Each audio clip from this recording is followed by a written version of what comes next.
Corporation கமிஷனரை பார்த்து நேற்று மனு கொடுத்துருந்தீங்க இல்லையா?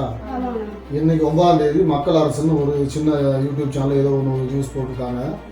இந்த மாதிரி வந்து ஒரு உங்கள் கூட வேலை செய்கிறவங்க ஏதோ வந்து நீங்கள் அவங்கள ஆபாசமாக திட்டுறீங்க வேலை செய்கிற நேரத்தில் அப்படின்னு வந்து ஒரு கார்பரேஷன் கமிஷனர் சொல்லி ஒரு பேர் கம்ப்ளைண்ட் பண்ணதாகவும் நடவடிக்கை எடுங்கிற மாதிரி உங்கள் 4 பேருக்கு நடவடிக்கை எடுங்க, ஒரு 3 பேர் ஒரு ஆணுங்கிற மாதிரி ஒரு செய்தி போட்டிருக்காங்க.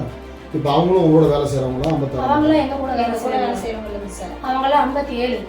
இது பொய்யான புகார் இவங்க கொடுத்தது. நாங்கள் கொடுத்தது நேற்று காலையில். இவங்களை திட்டிருந்தா அந்த அன்னைக்கே போயிருக்கணும்ல.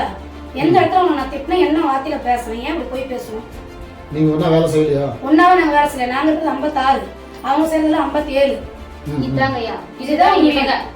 இது நாங்க தட்டி கேட்க போனா எங்களோட கோரிக்கை நாங்க சொன்னோமா இப்படிதான் எங்க மேல பழி போடுவாங்க, இப்படிதான் எங்களை அவமானப்படுத்துவாங்க, அசிங்கப்படுத்துவாங்க. அவங்க திடீர்னு புகார் கொடுக்கணும் இப்ப எத்தனை நாள் இல்லாம? அதாங்க நானே கேட்கற கேள்வி.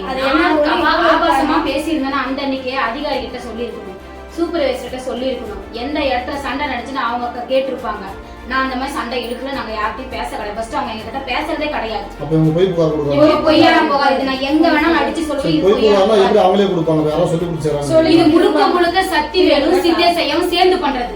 நாங்க அவங்க மேல குற்றச்சாட்டு வச்சா எங்களை அடிக்கணும்னா இப்படித்தான் அடிக்கணும். இவங்க எங்களை கேட்கணும்னா இப்படி இங்க வேலை செய்யற ஒர்க்கர் வச்சதான் எங்களை அடிக்கணும். இவங்க கிட்ட ஆள் பலம் பணம் பலம் இருக்கு, எங்க கிட்ட எதுவுமே இல்ல. நாங்க நீதி நேர்மை கேட்டு நாங்க வந்தோம். ஆனா எங்க மேல அபாசமா இவங்க தான் இப்ப எங்க மேல கொடுத்த கம்ப்ளைண்ட் நான் சொல்லிதான் கொடுத்தேன். இவங்களை எதிர்த்து நாங்க கம்ப்ளைண்ட் பண்ணணும்னா எங்களை இப்படிதான் எங்க வேலையை பண்ணுவாங்க.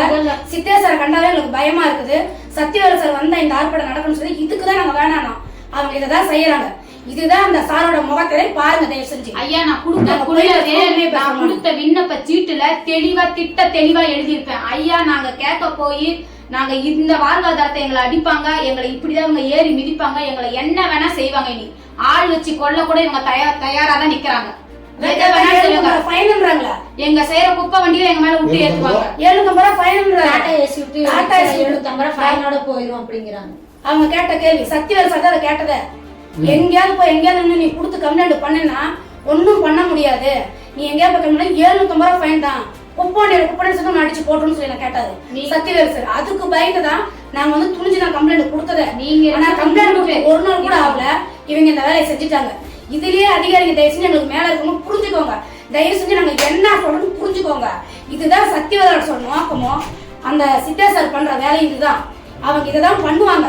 அவங்க கிட்ட பணம் இருக்குது, அதிகாரம் இருக்குது. கேட்டா கவர்மெண்ட் சொல்றாங்க 10,000 கூலி வாங்குற பொம்பளைங்கள ஏன் இப்படி பண்றீங்க நீங்க? அது உங்களுக்கு புரியல தப்புன்னு. நாங்க கேட்டா ஏன் தப்புன்றீங்க? பொய்யான வழக்கத்தை ஏன் கொடுக்குறீங்க? நீங்க கேட்டா டியூஷன் மாத்தி போடுறோம், வேலையை விட்டு நிறுத்துறேன்றீங்க. நாங்க அப்படி என்ன செஞ்சோம்? கேட்டா ஜாதி வச்சு நீ பேசுற, ஜாதி வச்சு பேசிட்டு நீங்க ஒண்ணு இந்த வேலையில நீங்க பண்றீங்க. எப்ப நாங்க 57 பொம்பளை பேசணும்? 57 பொம்பளைங்க பேசாதப்பே பேசலையா பொய்யான வழக்க போடுறீங்க? இது நேத்தாங்க வந்து சொல்லிடுறாங்க. நாங்க எத்தனையோ எஸ்ஐட சொன்னா, கவுன்சிலர்கிட்ட சொன்னா, உங்ககிட்ட சொன்னா நீங்க கேட்கல. கேட்கறதுனால வந்து நாங்க சொன்னா நீங்க கேட்டுதான் நாங்க எவ்வளவு தூரம் வரோம். கேட்டா குப்பைற பொம்பளைன்னு கேட்கறீங்க. குப்பைலாம் மட்டும் பொம்பளை மானலையா? ஏன் அப்படி நீங்க பண்றீங்க? யாருமே ஏன் கேட்க மாட்டேன்றீங்க? உண்மைக்கு குரல் கொடுக்க யாரும் வரல.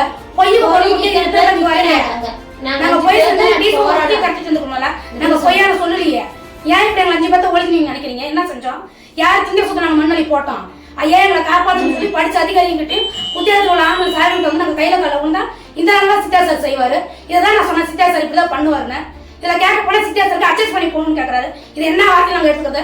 அட்ஜஸ்ட் பண்ணுனா சக்திவேல் அட்ஜஸ்ட்மெண்ட் பண்ணாதான் உன்னால அவங்க வேலை செய்ய முடியாதுங்கிறாரு. 3 பேருங்கனால எங்களை இப்படிதான் அடிப்பாங்க. எங்களுக்கு யாரும் கிடையாதுங்க. நாங்க நீதி தேடி நாங்க வந்திருக்கோம். எங்களுக்கு அடைபலம் அடைக்கலமும் கிடையாது.